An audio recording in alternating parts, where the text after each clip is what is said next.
Assalamualaikum warahmatullahi wabarakatuh.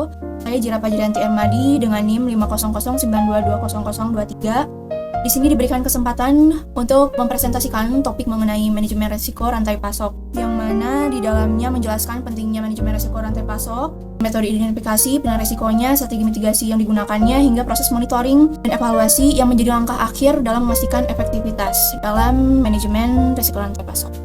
Di sini saya menggunakan beberapa sumber jurnal, salah satunya saya menggunakan sumber dari jurnal Manajemen Risiko Rantai Pasok Produk Sayuran menggunakan metode Supply Chain Operation, Reference, dan Model House of Risks dari Andi Haifa, Kania Nadira, Teguh Oktiarso, Desi Harsoyo. Sekian, langsung saja kepada definisi manajemen risiko rantai pasok. Di sini definisi dibagi 3, yaitu ada definisi risiko, definisi rantai pasok, dan manajemen risiko rantai pasoknya itu sendiri. Untuk definisi risiko, menurut KBBI, risiko merupakan suatu ketidakpastian yang dapat berdampak negatif pada tujuan utama, yang mana ketidakpastian ini menjadi sumber utama risiko dalam rantai pasok. Lalu ada definisi rantai pasok menurut para ahli. Menurut Chopra dan Main, pada tahun 2016, rantai pasok merupakan suatu jaringan perusahaan yang terlibat langsung maupun tidak langsung dalam pemenuhan permintaan suatu pelanggan. Di rantai pasok sendiri terdapat 5 komponen utama, yaitu ada pemasok, manufaktur, distributor, retailer, dan pelanggan. Lalu ada manajemen risiko rantai pasok, yaitu satu proses pengolahan risiko yang dapat terjadi di rantai pasok untuk mencapai efisiensi dan mencegah gangguan. Adapun metode identifikasi risiko, di sini menggunakan pendekatan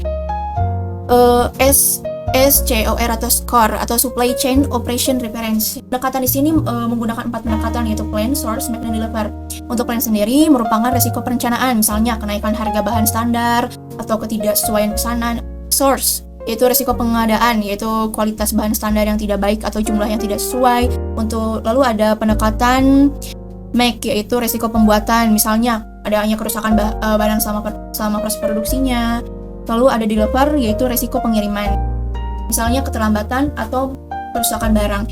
Metode identifikasi risiko sendiri bertujuan untuk mengidentifikasi risiko yang berpotensi terjadi dalam setiap tahap proses untuk memitigasi yang lebih efektif nantinya. Lalu ada penilaian risiko. Penilaian risiko ini dibagi 2, yaitu ada severity atau dampak dan occurrence, yaitu kemungkinan terjadi. Untuk severity atau dampak sendiri yaitu mengukur tingkat keparahan risiko. Di sini dicontohkan dengan skala 1 sampai 10. Ada contoh kasus, misalnya adanya risiko keterlambatan pengiriman yang mana berdampak tinggi pada kepuasan pelanggan. Di sini diberi nilai 8 dari 1 sampai 10. Lalu ada occurrence atau kemungkinan yang terjadi yang mana menilai seberapa sering sih risiko tersebut terjadi. Di sini ada contoh kasusnya seperti risiko gagal panen karena cuaca ekstrim, diberi nilai 7 dari skala 1 sampai 10. Lalu ada aggregate risk potential atau ARP yang mana merupakan gabungan dari severity atau dampak dan occurrence atau kemungkinan yang terjadi.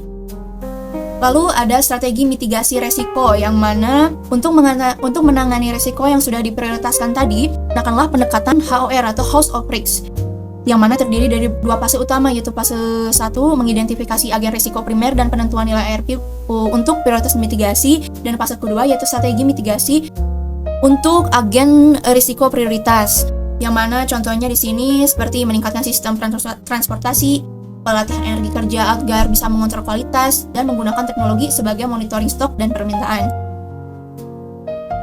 Adapun monitoring dan evaluasi, yang mana setelah strategi mitigasi yang tadi diterapkan, langkah berikutnya adalah melakukan monitoring dan evaluasi untuk memastikan strategi tersebut bisa berjalan sesuai dengan tujuan. Yang mana monitoring tersebut dilakukan menggunakan KPI atau Key Performance Indicator, yang mana memantau distribusi, salah satunya pada tingkat pengiriman tepat waktu dan kualitas barang. Adapun dilakukannya evaluasi berkala, yang mana proses ini melibatkan tinjauan rutin terhadap strategi mitigasi yang diterapkan. Jika ditemukan ketidakefektifan, maka perlu dilakukannya penyesuaian strategi, yang mana bisa dilakukannya dengan mereview atau mengimplementasi strategi mitigasi dalam memastikan keefektivitasan. Terus yang terakhir ada kesimpulan, yang mana manajemen risiko rantai pasok bertujuan untuk mengidentifikasi dan mengurangi risiko untuk memastikan kelancaran operasional dengan menggunakan metode seperti SCORE dan SCORE atau SCOR atau HOR atau HOR dapat membantu organisasi merancang strategi mitigasi yang efisien dan juga efektif. Mungkin itu saja sedikit pemaparan materi mengenai risiko rantai pasok. Kurang lebihnya mohon maaf. Terima kasih. Wassalamualaikum warahmatullahi wabarakatuh.